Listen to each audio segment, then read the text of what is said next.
What's up, Land Rover fans? Today, I'm going to be replacing the AC compressor on this 2013 Range Rover L405. Now this vehicle, the AC is just not quite cooling like it should. I put a gauge set on it and the high side is a little bit low and the low side pressure is a little bit high. So I think it's the AC compressor getting a little bit old. I'm going to go ahead and throw a new one on it. You'll see I'm going to pull off the plastics up here, pull off the radiator fan, and then we'll get down to where the compressor is. Now I've already had this vehicle drained of the R134A refrigerant, so I don't have to worry about that. I've just got to pull a vacuum on it and put the new refrigerant in once the new compressor is in. So let's go ahead and get started. So I've loosened up the screws here. This comes off just like all the other 5-liter V8s in these Rovers. I'm going to go ahead and pull these plastics off as well. Just a couple clips.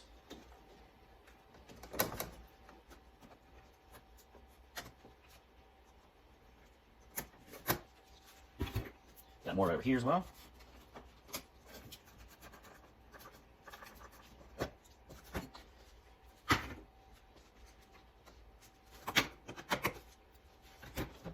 This whole thing just pop right off.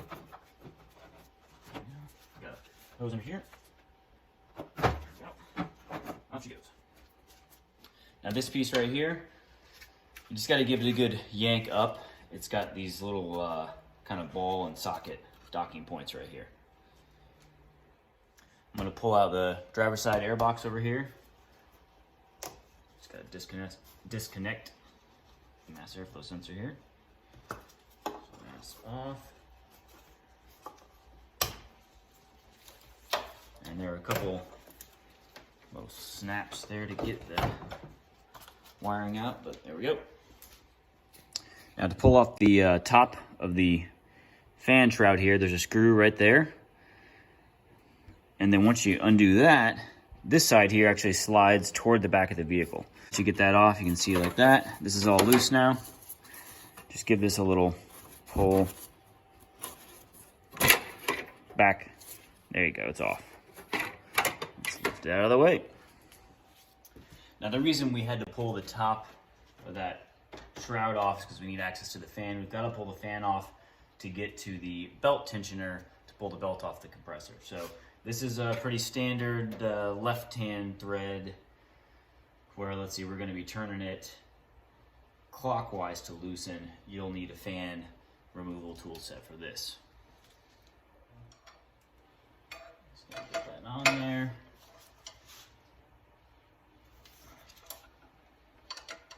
Give it a turn, get loose. Yep.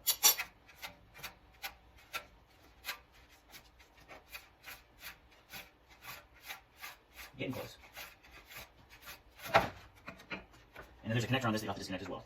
Right away. Now I've got the fan off, and you can see the compressor now. It's down there. Unfortunately, what you'll also see is this coolant piping in our way. So it is directly in front of the compressor, and we've got to pull that off. So I'm going to go ahead and get underneath. I'm going to give myself a little bit of access. I'm going to get underneath and remove that under tray, and then we will get to removing these coolant lines, draining the coolant. I wanted to show you my quick and dirty way of getting this off. So I kind of use a funnel into a funnel here. As you can see, I've got my drain pan under there, and I put a microfibers are your friend here to help not make a mess. I cover up everything, all the belts, with the microfiber, and then I pull loose the top radiator hose that runs along to the radiator. So you can keep this, kind of put it up out of the way, and then most of it will drain from here. And, you know, you'll spill a little bit, but nothing a little rag can't handle. Starting to get things apart here. This hose clamp is quite difficult to get to, so I remove this one instead and pull it out. You can just leave this there. Now, what I've done here is just kind of move this over to the side. As you can see, if you disconnect this lower hose and then both of the upper hoses, you can just kind of move the large assembly with the thermostat over across closer to where the crankshaft is. And that'll give you room to get to the AC compressor. And then we don't have to mess with all the different dozens of hoses. There's not actually a dozen, but there's far too many that I want to mess with. So just move them to the side. Now to get the belt off, it's pretty simple. We got our tensioner right here. Just get a breaker bar with a 3/8 end on it. It'll fit in here, and then just turn it, and then you can slip the belt loose. I'm not going to replace the belt. To do that, we would actually have to take off the other belt up here on the water pump. Or not the water pump, sorry. This is the just a fan pulley. But I don't want to do that, and there's really no need. The belts are in great shape, so I'm just going to pull that off real quick. As you can see now, belt is loose, and we've got 3 bolts on the compressor. We got one here, one directly underneath that on the other side, and then one in the back that's kind of hard to get to. So I'm going to go. I've just got both of the AC lines. There's one up here.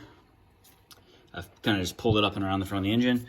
And then the high side, it's hard to see, but it is right here. And I've just kind of pushed it down and out of the way.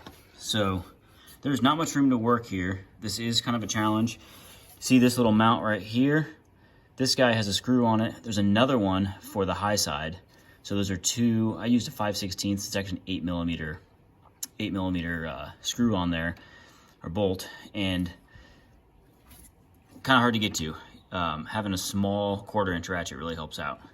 But those are off. I'm gonna get the bolts off on the compressor and get it out of the way.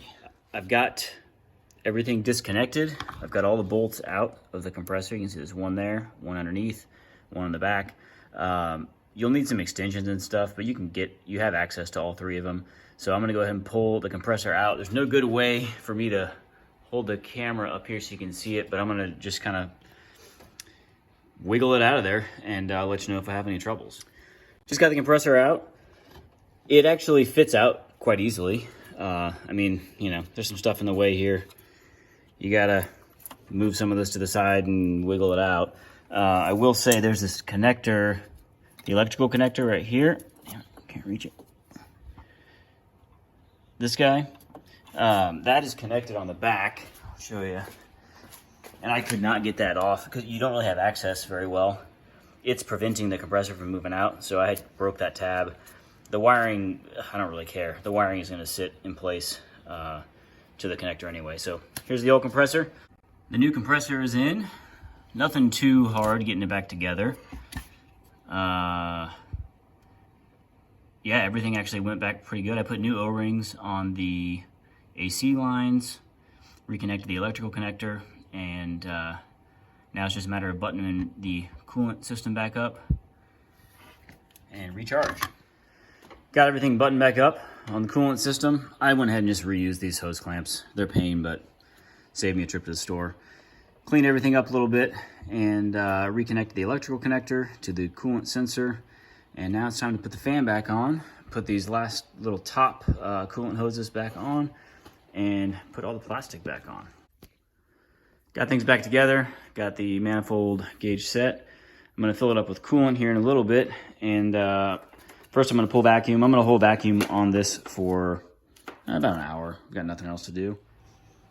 So it's been sitting under vacuum for about 30 minutes with the pump over here disconnected.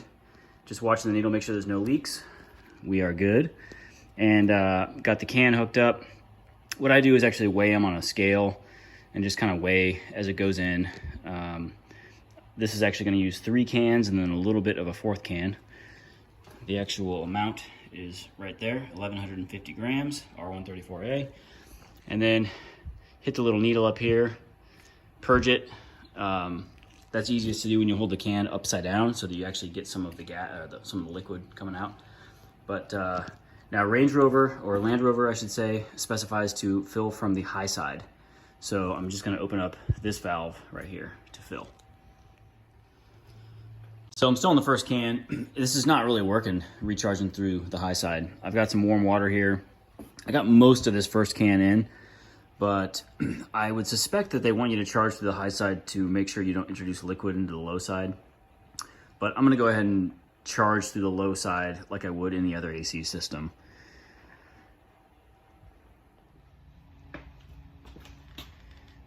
Well, I just finished up. I'm done recharging the system. I used 4 cans. I got 1,152 grams in on 1,150 plus or minus 10 grams.